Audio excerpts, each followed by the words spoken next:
Daniel Obono, est-ce que les crimes inexcusables pour la République, est-ce que c'est une avancée?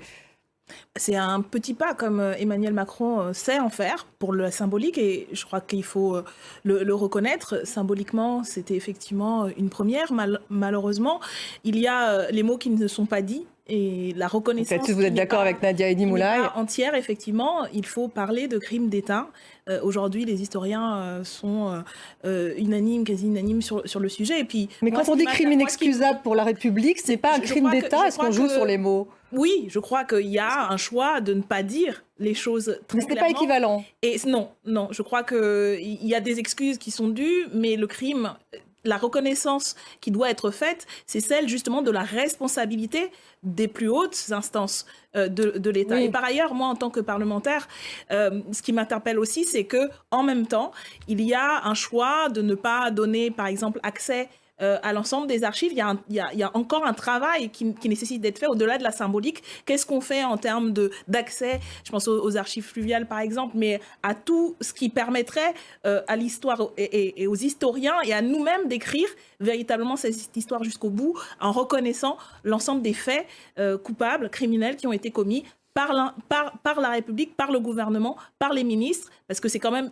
des agissements qui ont été prémédités, qui ont été excusés pendant très longtemps. Et donc, oui, on est quand même encore dans un non-dit et qui est dommageable.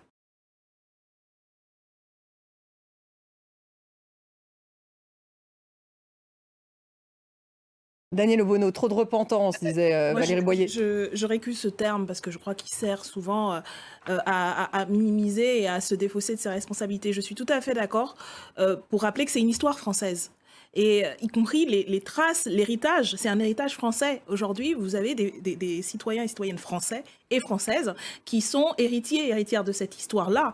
Et c'est vis-à-vis aussi de ce présent-là et de ces citoyens-là qu'il faut faire ce travail jusqu'au bout et pas à petits pas. Parce que je crois que ça maintient justement ces humiliations, cette ignorance, cette répression qui a continué par ailleurs après le massacre lui-même.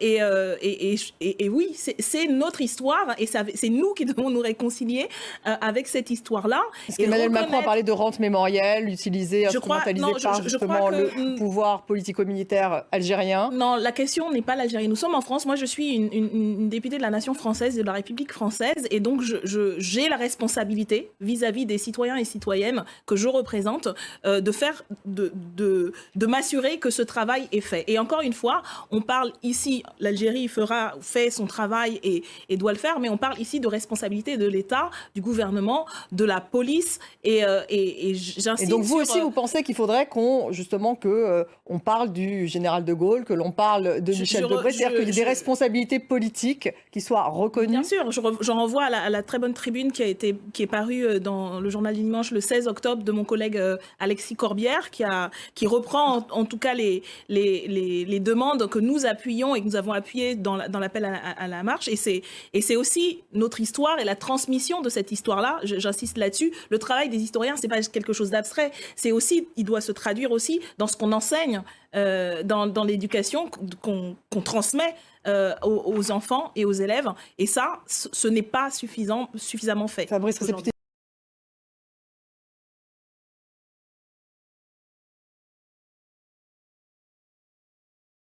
voulez réagir? Propos sur 2 points. D'abord, effectivement, il y a un jeu diplomatique très moderne, très contemporain, un jeu, ou en tout cas des relations diplomatiques, et on sait qu'il y a des conséquences, notamment militaires.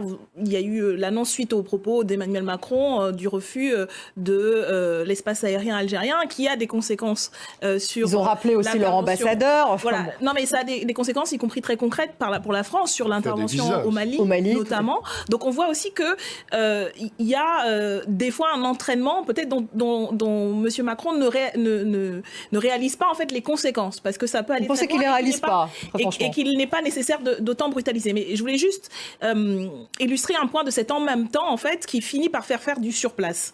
Le 17 octobre, hier, il y a eu une cérémonie officielle du préfet de police de Paris qui a déposé des gerbes sur le pont Saint-Michel.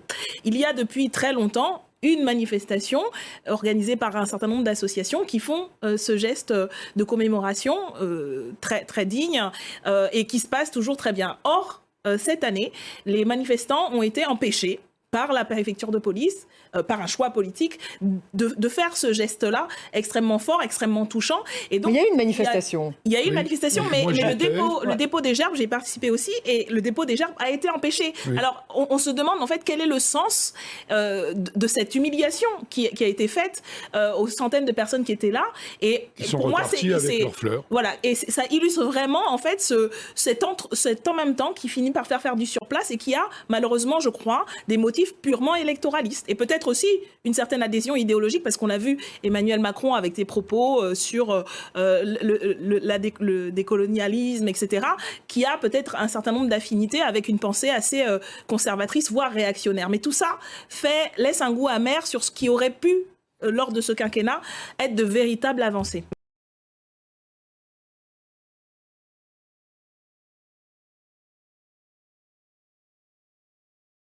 Effectivement, il y a eu cette tentation, effectivement venant notamment du ministère de la Défense, des services de renseignement, qui a réussi à faire fermer un très grand nombre d'archives pendant à peu près 2 ans. Le Conseil d'État a annulé cette disposition de l'IG 1300, mais depuis, dans une loi contre le terrorisme, un article a permis aux services de renseignement, en fait, de rendre incommunicable à peu près ce qu'ils voulaient de façon arbitraire. Donc effectivement, sur la question des archives, il y a aussi des contradictions extrêmement fortes chez l'actuel président de la République. Et pourquoi, à votre avis, Daniel Obono ? Oui, mais enfin, je voulais appuyer là-dessus et interpeller aussi notre collègue sénatrice sur ce sujet, puisqu'elle a travaillé là-dessus. Et en fait, c'est très récent, en fait, que le vote, il y a quelques... Juillet 2021. Voilà, il y a quelques mois où nous avons eu à nouveau ce débat. Il y a eu une mobilisation, pas simplement sur la question de l'Algérie, par ailleurs, hein, mais une mobilisation très large des archivistes, des historiens. Et pourtant, la majorité d'Emmanuel Macron, son gouvernement,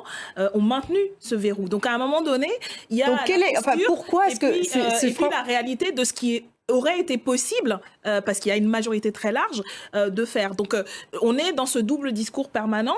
Et, ça sera peut-être débloqué pour le 60e anniversaire des accords d'Évian, ça serait une possibilité. Peut-être que pour un ultime coup électoral à quelques semaines du premier tour de l'élection présidentielle. Mais tout ça, en fait, encore une fois, laisse un goût d'inachevé et d'échec, en fait, collectif. Par ailleurs, moi, je rappelle, on est quand même en France en ce moment dans une atmosphère où les discours révisionnistes sur l'histoire de la France, l'histoire de la République, sur la colonisation, sur des faits même graves qui remontent à la Seconde Guerre mondiale, sont remis en cause en permanence. Et on aurait attendu du pouvoir d'avoir cette hauteur et cette dignité d'aller au bout justement de la vérité, qui ne supporte pas les demi-mesures et les textes, les déclarations à trous, parce que ça alimente au contraire, de mon point de vue, ces discours de plus en plus forts qu'on entend, notamment de l'extrême droite et des candidats à la présidentielle d'extrême droite qui remettent en cause cette histoire. Donc, alors,